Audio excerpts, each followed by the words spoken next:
a podcasting we all experience. Let's jump in with our host, Dylan Watkins, as he introduces today's guest. Welcome, young adventurers, and today we are here with Dr. Dave Heitmann. He is approaching 30 years of obsession in the wellness and performance space, fueled by a love of playing sports. Dr. Dave was the kid who dove deep into the science behind performance. This translated into a career focused on coaching mindset, habits, and routines, and fitness, and nutrition, and epigenetics, functionality medicine, and psychology. From pro athletes to high-performance CEOs, Dr. Dave has been there to help guide people through their tough spots. He's been a speaker, author, CEO, researcher, and board member. Through all these vast experiences, he is now putting it all together in a technology platform to help millions of people through digital health. And so without any delay, I'd like to welcome my friend, Dr. Dave. What's going on? Hey, brother. Good to see you, man. Yes, very good seeing you. It's been a minute, man. Last time I was in Austin, Texas. We were getting together, having some barbecue, some music, laughs, and we got a little bit into podcast mode late at night while putting some puzzle pieces together. And it was an absolute blast. So I wanted to have you back on because you've been doing some big updates. You've been working hard on some stuff. And I just want to get a beat on where you're at, man. So what's new with you? And talk to me. Yeah, well, it was crazy cool. I mean, I loved hanging out with you. The essential Austin classic. Go listen to some music in a park with a bunch of people, fire juggling around us, and dogs running everywhere, and some good barbecue. That's the experience that everyone should get when they're here in Austin. So if you haven't been here, go to Zilker Park. Get Rudy's Barbecue, Franklin Barbecue. There's all sorts of good ones that you can get. So that's my shameless plug for Austin. It was incredible, man. I've never been to before. And like when I got there, man, you were the host with the most, dude. We went out and we explored a bit of the nature.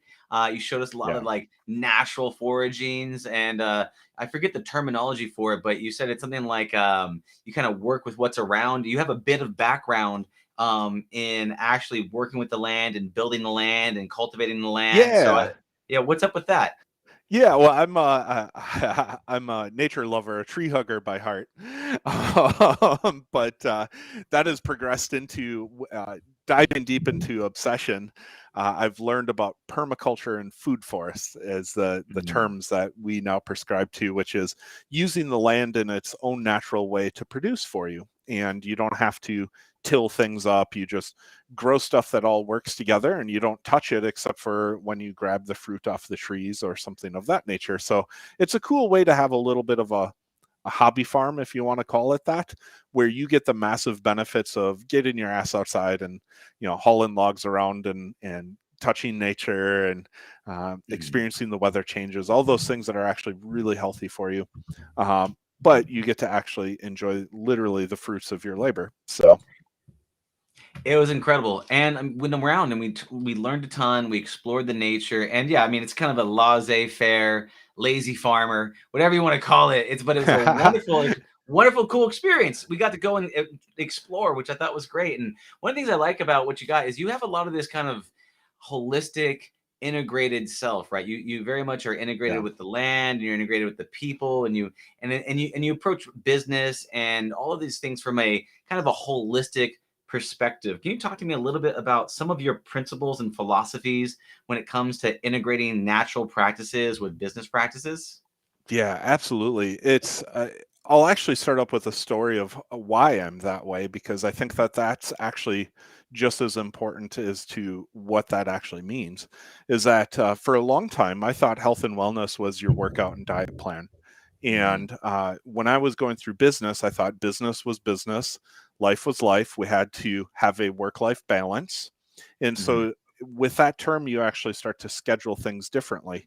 Well, I was so passionate about the business side of things that I completely left my life out of it. And therefore, I lost track of my diet. I lost track of my workout plans and those sorts of things.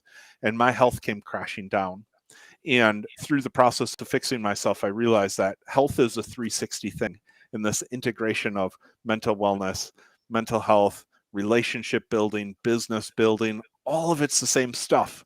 You got to be true to yourself. You got to be your authentic self in order to actually grow a business or be healthy. and they're one of the same thing. And so through that process, I learned that it was the most important thing to do it all together and use this term integration and think of it as integration. And how can I multi-purpose things? So when I have a little farm here, I work out of my house, we homeschool our kids, we've created a whole life for ourselves around, you know, if you want to be selfish or whatever you want to call it, but like we've created this thing around us that we really are passionate about and enjoy. And the land is part of it just as much as my business is part of it. I take business calls while I'm out barefoot in the grass. And it's in between calls, I'll go lift logs and carry them across the property just for the fact of like changing my physiological state, clearing my mind, overcoming roadblocks and challenges that may be coming up. If I get pissed off about something, I can go chuck a rock across the property. Like it's all part of the same. And that's what I was missing in the previous version of myself that I had to go through. So that's the story leading up to it, and a little bit about how it really has spawned together, and relationships are the same way. That's super interesting. If you look at the arch that people usually go through, and what you're talking about is one of these powerful stories that we're all kind of culturally discovering together, is that we got into this era of production, right? So originally we were tribal creatures, then we got into agriculture, we shifted from agriculture to the big city life, big city, make money, do things. But then we realized that there's kind of like a returning back to the farm and returning back to nature. And we understand that like production and producing and being an entrepreneur is important, but at the same time, if you don't take care of your health, you don't take care of your relationships, you don't take care of your kids and your wife, anybody else that's in your life that's important to you, you're missing the juice of life and the flavor of life. Yep. And I think one of these things is that there seems to be that cycle where people go through and they start discovering, it sounds like you've discovered that, and they've been trying to take these practices back to where, you know, when you win on all areas of life, versus just saying, okay, it's all about business. You don't need to go I'm to a millionaire, but my yeah. family, I'm divorced. Yeah,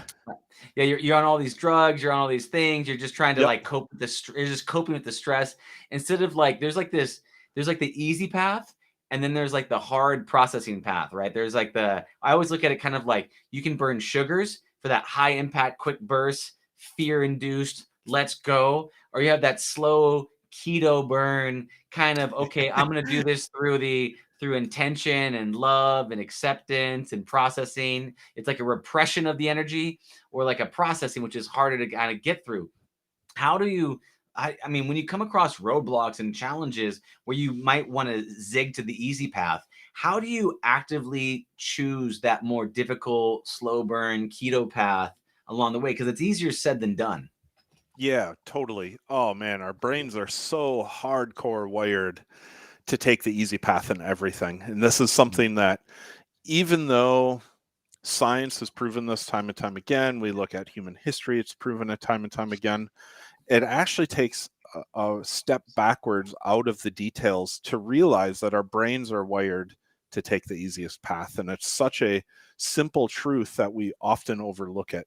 So when I was in my sports medicine practice, the way that I would say for people, let's just say they have knee pain, right? Oh, the front end of my knee hurts. And I would be like, oh, let's just have you walk up and down the stairs for me. And you could see the motor patterns of their feet that would just take the easiest path up the steps. Well, that's not necessarily the best for your body, and you can actually lead to knee pain or hip pain or something of that nature. But consciously, our brains don't think about it. Subconsciously, we're wired to take that easy path no matter what. And so it leads down the path of difficulty down the road for that short-term gain. So when I started realizing that equation, I started asking myself, okay, what other areas of life are like this? And for me, it was that constant, there's actually a couple of categories for me. One is that I was trying to self-medicate when I was unhealthy. I was trying to numb my brain with alcohol. And that was the easy path for me to not have to think about the things that were going on in my life. That was just a stage many years ago that I had, right? So that's one example. And how I came out of that was I started journaling, and I started having the realization of this equation. And that was where my biggest epiphanies were, is that not only for myself, but everyone that I've come across in coaching now, is to take that step back and breathe and realize that if you constantly live in the busyness of what you're doing, you're never going to get ahead because you're always going to be doing the things that are on fire. So like nowadays when I do my journaling, I break it up into categories of what's on fire, what's my long-term stuff. And I always make sure every single day I'm working a majority of my time on the long-term stuff. And that stuff that's on fire, that our brains are wired to think that that's the easy path. Oh, I'm just going to write this email quick. I'm just going to sign up for this thing quick. But it's just like the QuickBooks example, right? You can keep paying your bills by paper check, or you can spend the 4 hours to set up your QuickBooks and have it do automatic payments, right? Like that age-old 10-year streamlined thing. So you can start to have these awarenesses of stepping back, breathing. You start to see the overall path. In business, for me, that has simply been every time I start doing something, I always just take a break, like maybe once a day or once every week, where I analyze what I'm doing. And I literally ask myself, is this for the long term or the short term? Am I doing a whole bunch of stuff that's going to make the business bigger? Or am I doing a whole bunch of stuff that's just making the business operate in the short term? And those are when the epiphanies really started happening for me in both life and business. That's really powerful. I mean, reflecting back at that, there's a couple of pieces there I want to kind of take a look at. So one of the pieces is this. You're saying that you have a process of journaling and reflecting. The first step is becoming aware that it's a pattern. And Yep. then being able then the aware of the pattern is that you can build momentum in both directions, right? So one momentum is kind of the robbing Peter to pay Paul situation where because I'm unhealthy, I'm going to take unhealthy ways to get more energy. And then I'm going to Yep. continue to take more unhealthy ways to get more energy. And then you have less energy. And so then you take more unhealthy ways to get, and then you're digging this sand pit of lack of energy. And every time you hack the system, you dig another Yep. shovelful out, and then you find yourself, and then you have to crawl yourself out of there and be able to actually choose that path, which is the journaling, the reflecting, the understanding, and then go, okay, what's a more holistic way that I can take this step? And then building that momentum on the other side is you get clear and you go, okay, this is on fire and this is important. And you have to actively choose ahead of time. I'm going to work on what's important today, not what's on fire. And I will get to the Yep. fire, but I refuse to allow myself to take that easy fire focused path because it's on fire. And so you're able to actually then build momentum and stack that momentum into the direction that ultimately serves you to where you now have a downfall, or you have the wind against your back versus actually pushing you down. Yep. Yeah. 100%. So how would you recommend this for other people that for us, for them to get aware that this is an issue? Is journaling the step, or what do you think are a couple of steps for them to kind of mimic that process? It is listening to this stuff, right? It's Mhm. continually listening to those things. I mean, it took me probably 2 to 3 years to figure out that type of mania that I was having on myself. And it Mhm. was just the constant source of information of podcasts and books and things of that nature. And there's no one book that's going to save you. There's no one podcast that's going to save you. It's the repetitive habit of it, Mhm. of what I like to call thinking of your thinking. And if you constantly think about your thinking, then you start to find the podcasts and books that are going to help you even better. One of the big beefs that I have with the personal development sector of the world is that it's a lot of books that tell you you're not good enough. And it's a lot of books that keep you busy and you don't even Mhm. realize it. They give you big to-do lists and they give you big task lists and things of that nature. They try to get you journaling in all sorts of different ways. And a lot of times people who are already too busy can't implement those things into their life. They can't implement that workout routine. They can't implement the journaling. They can't implement the fun and the games that they need to, or the downtime, simply because they don't have the awareness that they're doing the busyness that is keeping them stuck there. And Mhm. so it's that awareness that they're doing the busyness. If you constantly find yourself, here's a couple of key indicators. Let's just say mentally at work. If you are constantly telling people you're too busy, that's a sign that you're not doing the right stuff. Mhm. If you're constantly looking at your schedule and it's overbooked, or opposite of it's not booked at all. You're not doing the right stuff towards what you're supposed to be doing. From the physical standpoint, if you feel like you have to have a pot of coffee and M&Ms or whatever the candy jar is that the 2 o'clock crash happens and you're grabbing out of the candy jar, those are all the big, huge indicators that you are living your life in the busyness and that you have no awareness of what's going on around you. So that, like I said, that awareness of those types of habits will get you keyed into, okay, so how can I make this different?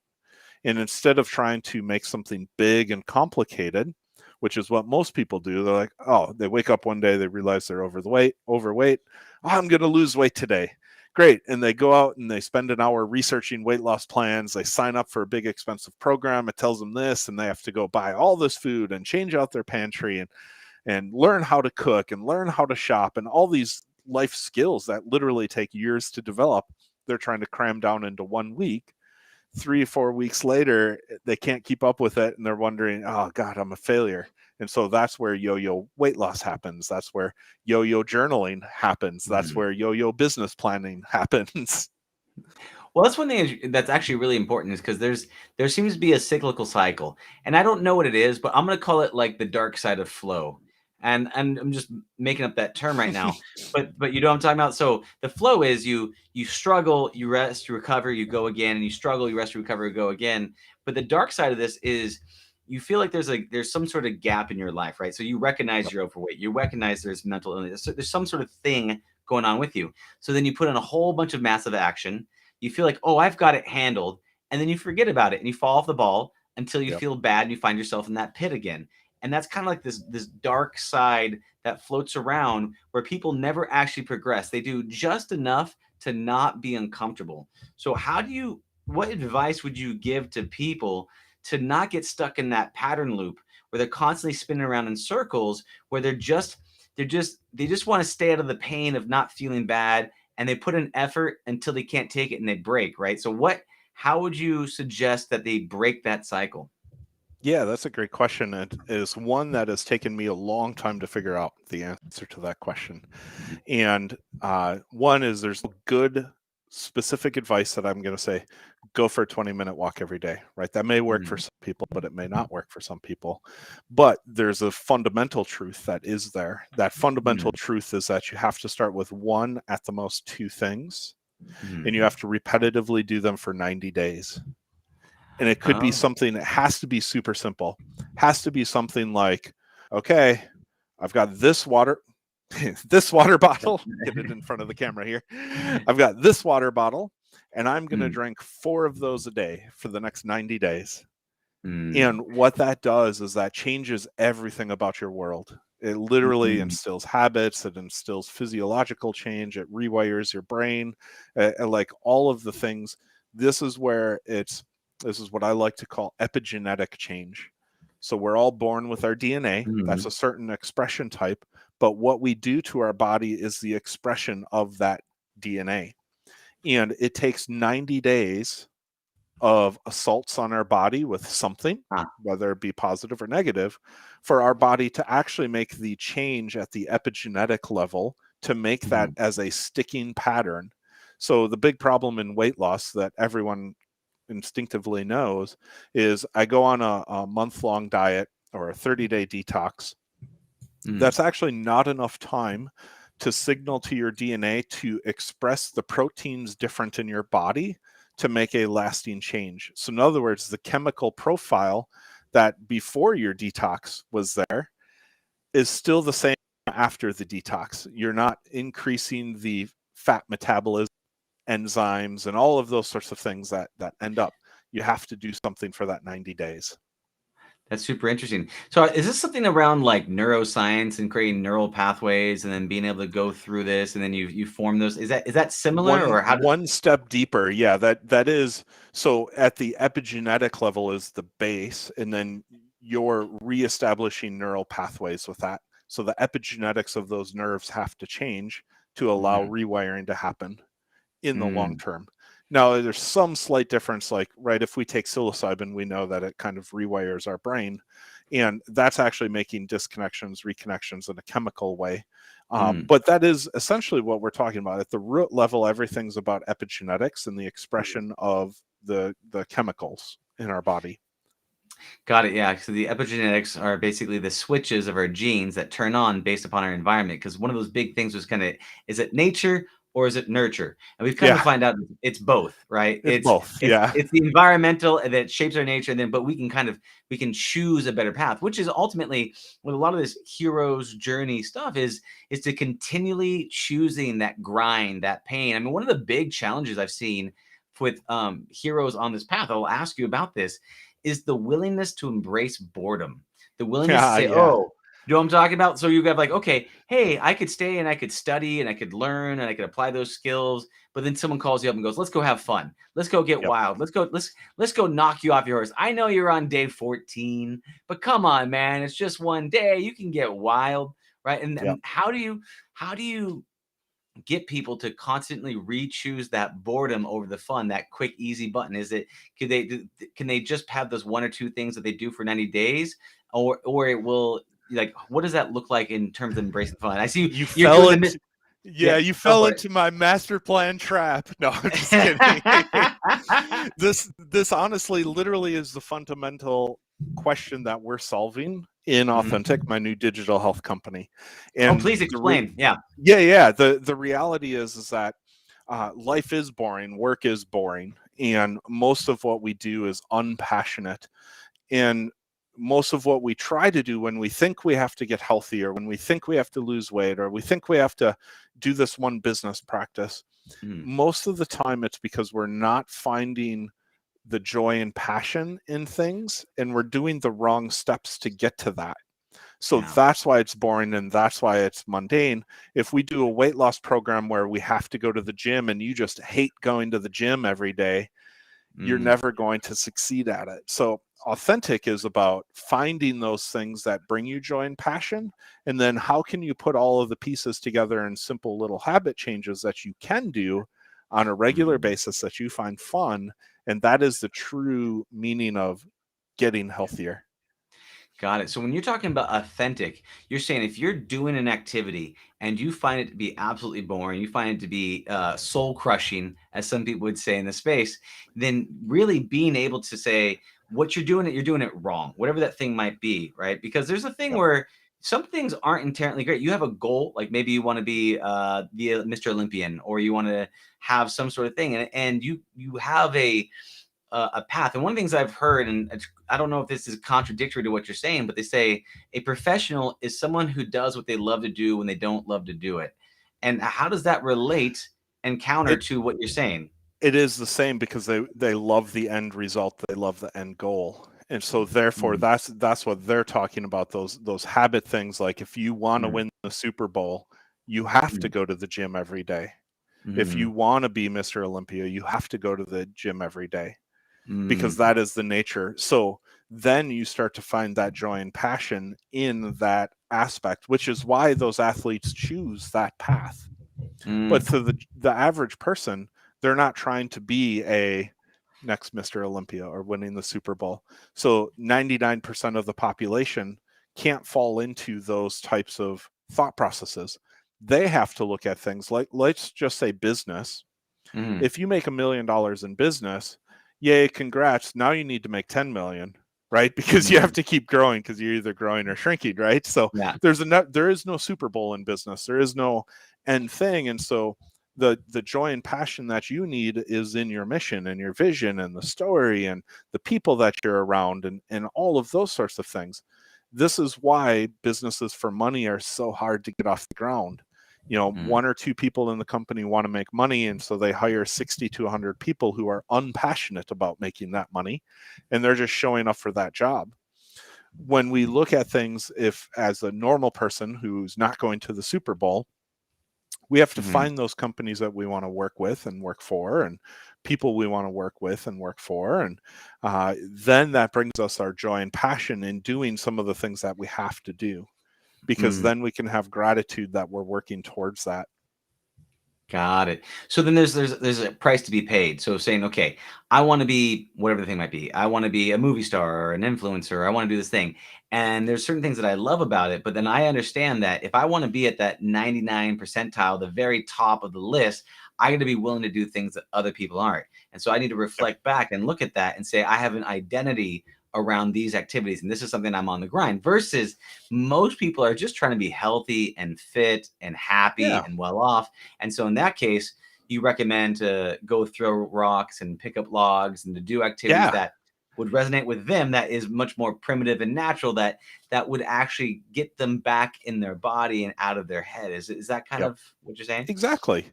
Yeah, Mhm, most people are going to find passion in going for simple walks. Most people are going to mhm, find passion in going and sitting on a boat with a few friends. And that can mhm, be just as healthy as someone going to the gym. You just have mm, to make it that way. Like you going back to that, we're streamlined to choose the easiest path. You don't necessarily have to choose the easiest path. You can lift your coolers and carry mm, them, and you don't have to put them on the wheels and roll them. You like mm. there's so many things that we've streamlined in society for the sake of people who just want to take the easiest path. If we don't necessarily take that easiest path, it's not that I love going out and hauling rocks, but I love the fact of the farming, and so therefore I enjoy hauling the rocks because I feel good after, if that Got makes it. sense. Yeah, it almost sounds like what I'm hearing you say, and correct me if I'm wrong in this one, is you're talking about these micro efforts. Yeah. It's small micro efforts. Okay, instead of taking the escalator, walk up the steps. Instead of Yep. doing, instead of getting the coffee, go for a walk outside. And just there's all these, 1,000 little choices throughout the day that you can choose. That Right. when compounded and stacked, not only in one day but over time, you're really giving someone a completely different life, where you veer off into a different direction because you've chosen a slightly different angle. Yep. Yeah. Is And and to a point, like the Mhm. walking the stairs thing in front of the elevator, we've all heard that a million times, and almost no Yeah. one does it, right? Yeah. So it's yeah, I'm very realist, but I've had over 10,000 patients. I know every excuse, that I know everything that's been taught in society, right? Not everything Mhm. literally, but Yeah. um it's one of those things, like in order for someone to start taking the stairs instead of the Yeah. elevator, they have to find the passion why. And maybe it's something like they give themselves permission to listen to their favorite audiobook while they're doing that, and that brings it fun. Augmented Mm. reality is going to change the game. This is where Authentic, my company, we're building mixed reality. We're Mm. gamifying life because of this. If you can imagine a Pokemon Go going up and down those stairs, Mhm. and you can Mhm. imagine competing with your friends going up and down those stairs, well, suddenly there's a purpose behind something. Suddenly Mhm. there's that inspiration and that Got joy and that fun in it. And that is what I think is the next evolution of health, and is the next evolution of business. got it. So making the hard things a little bit easier to go by making it more fun, making it more Yep. engaging, and find some way to kind of leverage what it is people want to do and what Yep. they should do, and kind of merging those two realities together. Yeah. Yeah. Yeah. What in terms of that, and one of the things it reminds me of, there's a game called Zombie Run, that Yep. you know what I'm talking about. And so you run for your life in a post-apocalyptic world where you're in an audio world, right? And one of the things I really believe is that one of the first virtual realities that kind of crept into our pockets that we're unaware of right now is the audio reality. We are so many people live in a completely different virtual world of an audio world with podcasts, with everything, because it's so easy to be driving your car or mowing your Yep. lawn or doing anything, that you're literally living in a completely different audio world because you're listening to an audiobook or a podcast or music or Spotify or whatever it might be. And it's kind of crept up in our pockets that we aren't even aware that we are almost all living in this completely different reality. And it's just kind of like a warm bath slowly being turned up over time, Yep. which it seems to be where we're going with that. And so with you and with what you're doing with the authentic, your authentic self, is that, so what is the pathway that you're taking to kind of guide people in merging these realities? What does that look like for you and your company? Yeah. So, well, let's take the simple example, just piggybacking off of what you were just saying, the audio Yeah. immersion component of it. Yeah. one of the things that I trained myself on is that when I had lost my health, it was painful for me to go for a walk. I was like, I had lost my health so severely. My bones were literally breaking. I had some sort of weird, crazy muscle fatigue, pain, joint swelling. It was just super uncomfortable. I could barely make a 20-minute walk. And one of the things that saved me around that aspect was getting plugged into the audio podcast that inspired me. And for me, I'd put the headphones on, and as you're walking, you get lost in that immersion of visualizing what the person was talking about. And then you suddenly forget that you're walking, right? So like these are the types of things that these next generation of digital health companies are all going to start getting into. We're an early adopter of it just because I have had these epiphanies through my health career as a doctor and teaching people. And it's one of those things that it's easy to, I don't want to say trick the brain, but it's easy to teach the brain new habits when we're doing those multiple dimensional things that our brain enjoys. And that's why we have to say this is a unique thing for you. It's a unique thing for me. I enjoy podcasts about like Tim Ferriss and biohacking and business books and all of that kind of stuff. So for me, when I listen to that stuff, my brain goes into the amazement, wonderment world, and I can walk, I can run, I can lift, I can do all those sorts of things without thinking about the pains in my body. Someone else is going to be completely different. They're going to need a murder mystery to do that, and they're going to need to be on completely flat ground. So there's all sorts of personalization that's coming, and that's what we're trying to achieve. See, that's one thing that's super interesting. I've noticed we've kind of gone into this.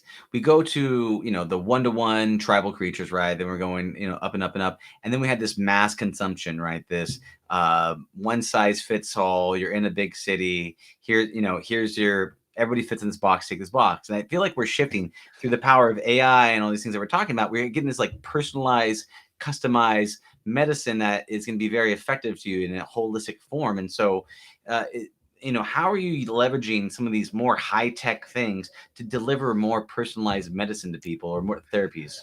This is the beauty of 2 years ago, I set out on my path to start creating Authentic, because what I started seeing is everyone laughs at this.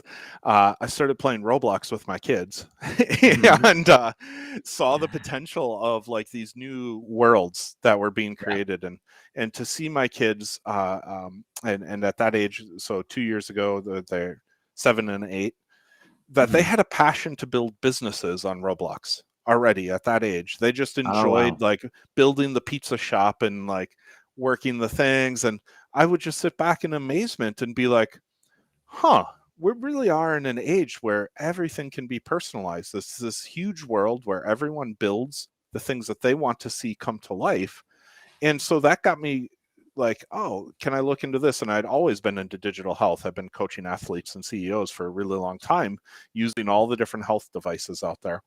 And so I started asking myself, well, let's look into the back end of these things. And I started looking at algorithms of the different digital health companies. And what I started realizing is that the technology was there. All these great pieces are together.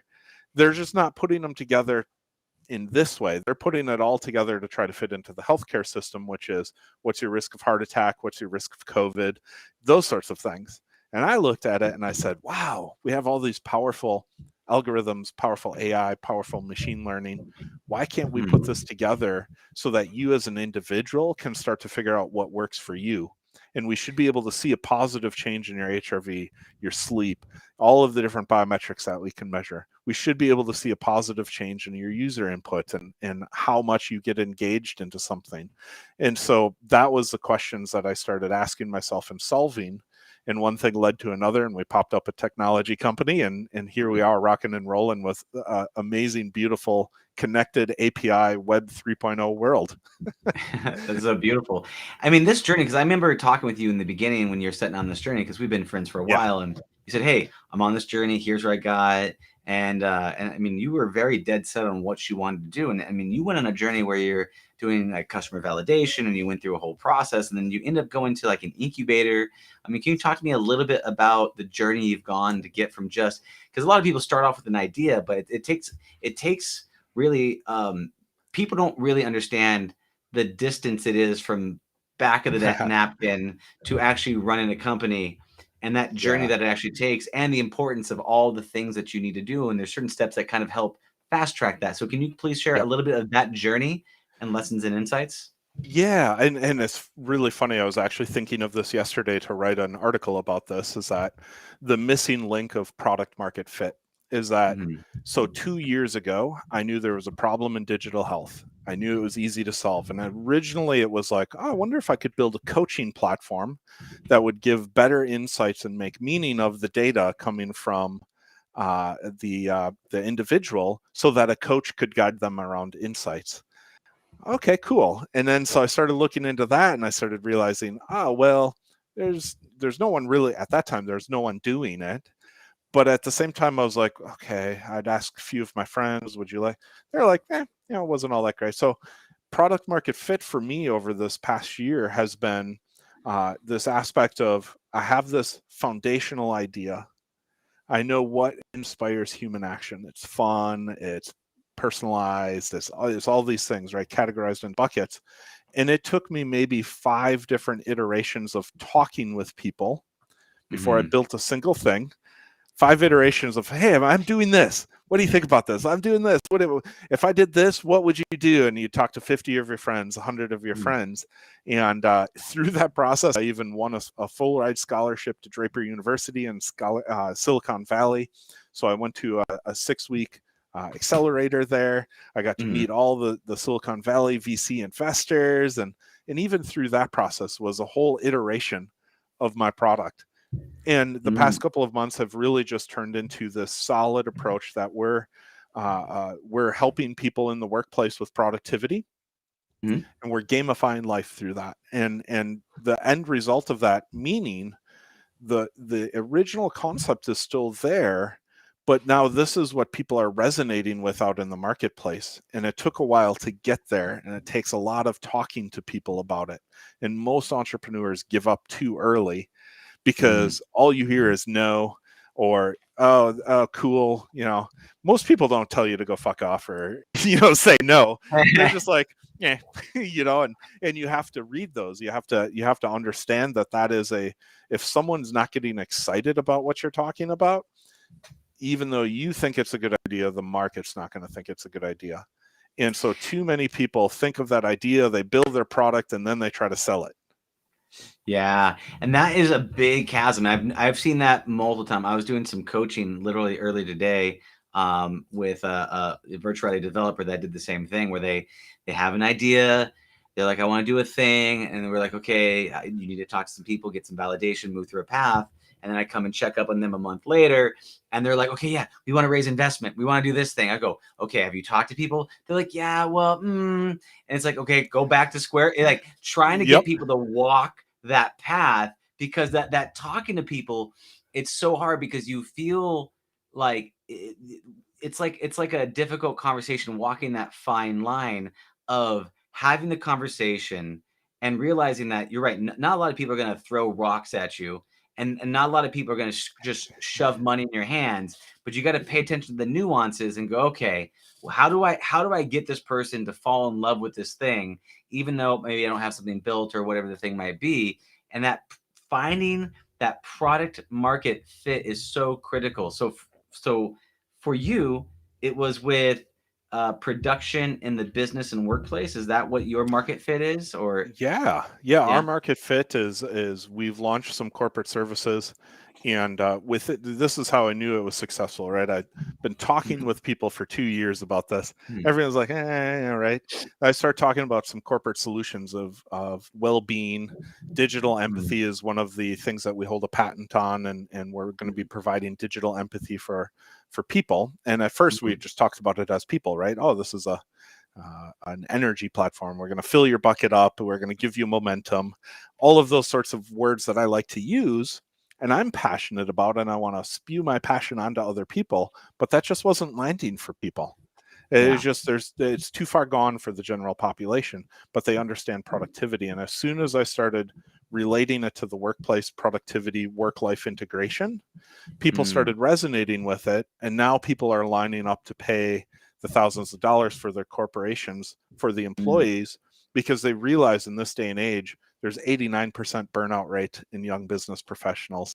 There's so many things. There's only 2 hours and 53 minutes that the average employee is productive per day. And now that we're working from home, people are having a hard time balancing of their kids are asking them to stuff to do and things of that nature. They like it working from home, and it's a great thing. And I want to make that expand out. But the corporations need to understand how to actually help support that individual in a way that they can be constructive and give them the work-life integration that they need. See, that's a really powerful statement. If you look at that in terms of the solving a problem versus taking a solution and trying to shove it down people's throats. Yep. Right. And that's our thing, is people say, here's my solution. And then you're coming from the perspective of you and using the words that you use and using the concepts that you use. And the thing is that they don't resonate with that. And people are like, I don't understand. And if you can't show them a reason for them to grasp it, and you can't speak, it's like you're unlocking the keys to the brains, their hearts, their minds, their wallets, by using their words, by using the understanding. And say, okay, but you understand, if you do this, right? If you could say, okay, you can go on my path, my old path, where I was highly successful in business and then burnt out and broke down my body. And then much like me, all of your employees are going to quit. Everyone's going to leave. The whole place is going to get fired. You're going to ruin your marriage. You're going to ruin your life. All these are going to go terrible, right? Or you can choose this more holistic path, which is a little bit slower.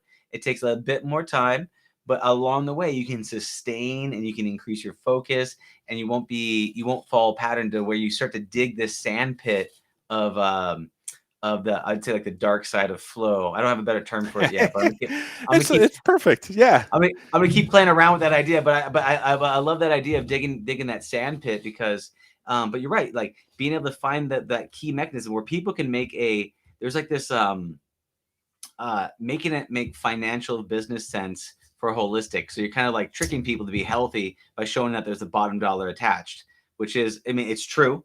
But at the same time, it's also powerful because it's what they need to hear in order for them to do what they need to do. Yeah. Right. So human nature is we want to find purpose in our lives. Like we Mhm. have to have a couple of things to be human. We have to have a sense of community. We have to have this sense of purpose. We have to have work. And Mhm. work got so skewed in the past 50, 60 years because of our corporate system and structure and things like that. It didn't support work, and so work turned into this horrible term. But the reality is that we all want to work at some level. Mhm. And we have to be able to find that balance in that integration, that support system that actually makes it fun and passionate towards what we're doing. Yeah, and that's the thing, is that there seems to be, there was like a separation. I'm going back to the village theme. We're all together Yeah. working in the village, all working together, friends and family and purpose. And I'm doing this for the betterment of the village, all that stuff. And then somehow we got disconnected and we started working for groups and organizations and people. Then we had the separation between family and business. And it seems like we are getting back to that Yep. family integrated ecosystem where we're all connected, and we're doing it because there's a deeper set in meaning. I mean, there's also, it has to be productive, it has to generate revenue, it has to be able to do these things. But being able to find deeper meaning by integrating your personal life into it, both the internal models and internal belief systems, as well as the external family members and everything else, it seems to be critical. What do you think are some of the unseen threshold guardians preventing people from doing this type of stuff? What are the things that if people want to do this, they don't see it? There's going to be some roadblocks along the path that are going to block them or prevent them, even though they may want to, and they see it, they can't actually get there because they end up falling back into the old traps. Yeah, it's a lot of it is, well, gosh, I could talk for hours just on this question. Um, it's a societal thing, it's a work thing, it's a family thing. A lot of it is that unfortunately, when you start to go down a path, because of that simplicity that we talked about in the first part of the hour, is Mhm. that it's easy to get comfortable. And so because of that, we surround ourselves with the people who make us comfortable, the workplace that makes us comfortable, the community that makes us comfortable. And the reality is that we live in a day and age where you can change all of that in an instant. You can go get a job, and it's such an interesting conversation in these days of literally you can create your own life that you want to.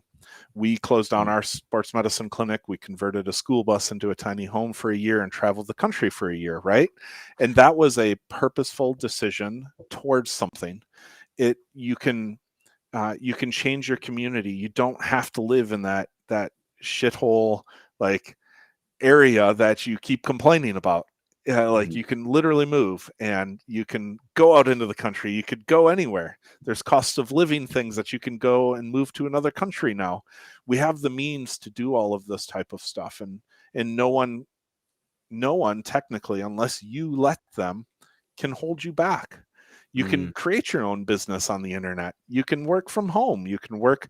I just had this great conversation with an amazing CEO. She is a remote work remotely, I think is the company name, but it's a job placement, remote job posting thing for that started off as moms who had kids who wanted to work from home, and it's a job board for them. And now it's grown into a big marketplace of jobs. But it's just, the point being is that you can literally go do anything that you want right now. So it's really only your own thing holding you back of that simplicity, that comfort level. And so you just have to ask those questions to get out of that.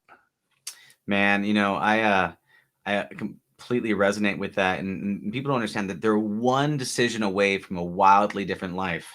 The thing, right? But they don't really make, there's like this thing where like, they would rather be in pain. They would rather be in suffering and be in comfort than they would to actually choose the great unknown. And that's the thing, is that it's like for you, you sold your business, you sold your stuff, you got into a school bus, you converted a school bus, and then you drove around to go explore and really expand who you are, which is crazy because when you do that and you go to those places, you no longer, there's no old patterns. One of the reasons why I love to travel is all of your patterns are broken. You can't go to the same Starbucks. You can't get the same items. You can't visit the same people. It is fresh and is new. And then you have to adapt to those environments versus setting up this warm bath of environment that you can kind of just sit in and, order Amazon to your house every 2 clicks. So what were some lessons diving into the school bus journey that you went on? Like, what are some things that you saw, and some insights, some ahas, some revelations that you saw as you're traveling around that you took with you and you keep and you reflect upon even today? Yeah. I mean, there was so many of them, and because there was epiphanies to make the school bus happen, it was the epiphany that we were in control of our own destiny, and all of the things that we just talked about. That was a mantra that I had to say to myself for a year. We're in control of our destiny. We literally can do anything we want. It still took a year to do that. So getting onto the school bus, traveling around, we realized quite a few things from, I would say, self-ownership standpoint of how easy it actually is without all of the modern conveniences. So we had a 5-gallon bucket as our toilet. We didn't convert. We did this on purpose. We didn't put electricity or running water or plumbing into the bus. And so we went to the bathroom in a composting bag in a 5-gallon bucket. We just had 2 of them, one for number 2, one for number 1, because you can't mix the 2, because that's when you get the bad smell stuff. So what we really took away from that is we are way more adaptable than we ever thought we could be. We are such resilient humans. It's so amazing. And the nature of doing that brings such balance. When you go to the extremes of this way and then the extremes of this way, you can find that midpoint of what you need and what you want. So we had the empire, then we went down to nothing, and we lived by candlelight, and we didn't have technology, we didn't have running water, and now we found our middle. Okay, cool. We're going to live in a medium-sized home.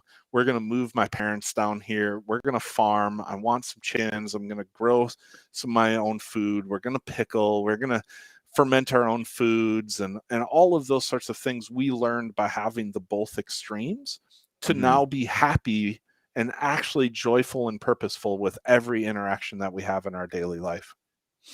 That's so interesting. One of the things I've noticed is that, you're willing to let go of a certain identity, a certain way of being, and then by doing that, you actually make more progress. Because some people are like, I don't want to quit my job because I'm trying to build something. I don't want to do this Yeah. because I'm afraid to let go. And because of that, they create this world of suffering and this world of lack of meaning, a lack of purpose, a lack of belief in oneself because they're not willing to let go of who they are for who they could be, and that Yep. ability to let go of your identity and go to a school bus, and then from the school Yeah. bus to this place, to Draper University to, and you're constantly shifting. By that, you're kind of expanding. Like, I almost think of it as like a bubble, that if you don't do anything, this bubble surrounds you, it shrinks around you over time, this bubble of Yep. comfort, and you've got to push out with effort and explore all the areas of it so that you have expansion, and then you can kind of go, oh, I like this area of being. And it seems like you found a balance between the two. You had extreme one, extreme the other,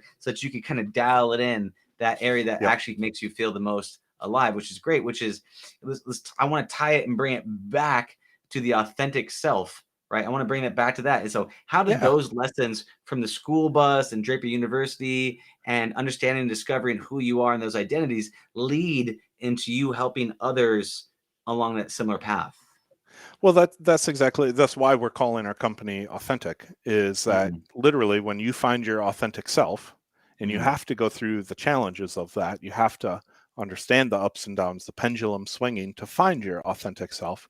Once you become authentic with yourself, you automatically become healthy. It's not mm, hard to do the things that you need to do to stay healthy. It's not hard to build the business that you want to or work for the company that you want to. It's not hard. We homeschool our kids. Everyone thinks, oh, how do you do that? Now that they've experienced it through the pandemic, right? They want to. It's not hard to homeschool because we chose that, yeah. and that is our authentic self, and we can stand up for ourselves when people attack us for that. We have no issues with it. It's meaningless to us. When people Mm, say, on the other end too, when people get super excited about it, like, oh, I'm passionate about homeschooling, we're like, cool, good for you, right? We mm. found our authentic self, and we're good with that. So the reason why we call this authentic is that you get there, then you can progress your life forward the way that you want. That's super interesting. Yeah, I think a lot of people, there's this kind of false false bravado of being something that you're not, and then hoping that other people will confirm your identity. In a Yep. sense, you know what I'm saying? Like, you're like, oh, okay, am I good at this? Am I good enough for this? Will you accept me here? And I think a lot of people have this fear, especially coming online, talking about pooping in buckets or any of the Yeah, other things that right. are going on, right? People have this fear, right? What are people going to say? What are they going to do? Right. And when you are completely congruent and you know yourself stronger than the opinions of others, right? You are able to stand, and the winds might change, they might blow left, right, or standard, but you're like, I got it. I know where I'm at. I know what I want. Yep. I know myself better than your opinions. And so thank you very much. And you can either way, great, but I am who I am. And I think that's really beautiful. So you're helping people discover this for themselves, and maybe they don't have to go on a bus ride for a year Exactly. around Yeah. and explore these things. What is your what is your holy grail for this? Like, what is your ultimate vision for authentic self? Yeah, our mission is really simple. It's to help gamify life and have fun, purpose, and joy. I want everyone to fill their own bucket up, and that is, like I said, in that unique way, you are going to become the expert of yourself. You are going to find your purpose and your joy. You're going to be excited to wake up. Nice. Okay, so you're helping people find their purpose, their joy by gamifying life, helping them find their authentic self, helping them kind of level up and kind of figure out what they need to do to really find out what's within so that they can have that purpose. If that is if that is your holy grail, or if that is your mission, what you're doing, authentic self, what is the dragon? What is the thing that you feel that is your greatest battle that you don't know if you can overcome? That is a challenge for you to actually be able to get past, to be able to make this mission come true Yeah, for business or me personally. for business, There's specifically for lots the of mission. dragons. There's lots of dragons Eh, floating eh, around. So Get out of here. Nah, bat country. No, what for the business, for authentic self, for the mission of the vision, for authentic self, what is that dragon? Yeah, it simply is that even investors, what I've learned over this past year, even investors fall into the simplicity in following the herd tribe. And right now in digital health, everyone is trying to go that healthcare route, and we're Mm. not. We're trying to sidestep the industry. We're not trying to disrupt healthcare. We're trying to sidestep it, gamify life, and I personally think it's a much bigger industry. So investors, the dragon is that getting them to understand that we're not going to fall into the traditional sellout to healthcare down the road. That yeah, we're still going to be on this path to IPO. We're still going to be on that same trajectory. It's just that we're not going to sacrifice the internals of the business and the algorithms and all of those sorts of things. We're going to stay true to our guiding light, and our principle is that everyone can be the expert of themselves, and that they need the doctor system much less. And that is the hard part, to get investors to see that. And so yeah, that's the dragon. Well, that's really powerful. And one of the things let's just reflect on this and have a question about this. So you're saying that one of the biggest challenges is there's a herd mentality. There is a social proof mentality. There's what is all my friends doing? Let's go follow that path.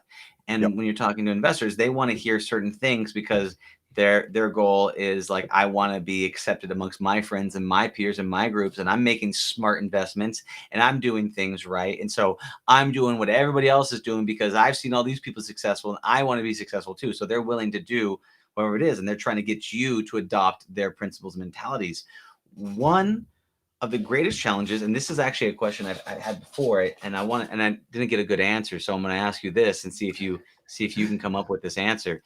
Is one of the greatest challenges that I've seen with being an entrepreneur is knowing when to stick with your gut and what you believe to be true with your company, and then when to take feedback from others, when to actually, when to know them, when to fold them. And so, how do you tell? Is there any indicators for you to know when you're getting feedback and you need to adjust your ways, or when you need to reject that and carve your own path? How can you tell when the feedback is valid and warranted enough for you to pivot? What does that look like for you? Yeah, so for me, it's all about recognizing trends. So you Mhm. have to talk to enough people, and that's what most people do. Is Mhm. they talk to like three of their friends or three investors that they come across. And what I've learned when I first started, I would talk to an investor and I would immediately change everything in my pitch deck or my presentation or the way that I talk, right? And after like the 10th one, I was like, oh, but that person said that, and this person said exactly opposite of that. Well, that's interesting. So at about the 50th to the 100th time of starting to talk to investors, I started just recognizing global trends. What is traction to them? A lot of them are on the bandwagon right now of saying, oh, we invest in teams and we invest in traction. Great. So I have a really kick-ass team. Not only myself of like 30 years of experience and 10,000 patients and hospital systems and employee wellness programs and like all of this magical stuff, and we're simply taking my wisdom and turning it digital. I've Mhm. got a CMO who's built $1 billion business and 31 companies past 7 figures. I've got a CTO who's like insanely brilliant when it comes to everything mixed reality, cybersecurity, like building teams. He's just done it all. He's run several companies. We have so much traction. We literally have millions of people that we've all impacted together. And the big things that people still say to us is, oh, you don't have any traction. Even though we're investing in teams, you don't have any traction. And they, so I've taken some of that as enough people have said that okay, let's go sell some corporate solutions so that we can just prove something. Even though we don't have the full thing built yet, let's just go make some sales and we'll get those tractions. But when I first started hearing it, it was like a one-off comment, and so I didn't pay attention to it. I just make a note of it. And that's how Mm. you start to know. You have to talk to enough people to know the trends of what you're doing, that people are going to start to be satisfied to overcome the objections. Nice. Well, that brings true back to the original statement of, how do you change your neural pathways and your epigenetics? Is that you got to stay on the grind for long enough in order to have an effective change. And so going through and say, okay, I'm going to do a 90-day investor challenge where I'm going to talk to an Yeah. investor a day, every single day. And at the very end of that, I'm going to stay on my path, and then I'm going to reflect back and then adjust. And then most people, though, they'll go day 1, 2, 3, and they'll go in a completely different direction.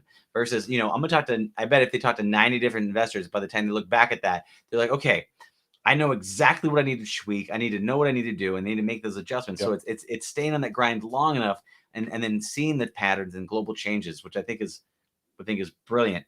I'll loop it back ninja style here. Cool. Because I'm my authentic self, I can Mhm. stay true to my north of knowing what the concept end result is, and I don't care how I get there. So people will tell me different things on the left side of the equation. People will tell me different things on the right side of the equation. And I know what my true north is and my authentic self. And so I take everything into consideration, but I still keep moving forward. And that's allowed me to withstand the storm over this past year, where we've gotten some investment, but not nearly enough to stand up the type of digital health company that we need. Right. And so, yeah. That's a great thing, is being dedicated to the goal, be flexible on the tactics, right? And Yeah. so that's really powerful. With that being said, is there anything else you'd like to let people know about before you tell them how they can get a hold of you? And Just remember, you can choose your own destiny. You can be your authentic self. Okay. That's beautiful, and it's a great message. And so if people want to find out more about authentic self and you and all about what you're doing, how do they find you? 2 locations, mindofdave.com, and just go to LinkedIn and search for Dr. David Heitmann. Dr. Dave Heitmann. Beautiful. Well, Dr. Dave, it's been an absolute pleasure per usual. It's an honor to have you come on the show, and I look forward to having you on again as you're talking about and as you expand your authentic self and as you expand the company. I look forward to learning more about your journey. It's always a pleasure to talk to you. So thank you so much, and I'll see you on the other side. Thank you. All right, take care now. Bye, Doctor. Thank you for listening to the Heroes of Reality podcast. Check out heroesofreality.com for more episodes. While you're there, you can also take the Heroes quiz to find out what kind of hero you are. Or, if you have a great story and want to be on the podcast, tell us why your hero's journey will inspire others. Thank you for listening.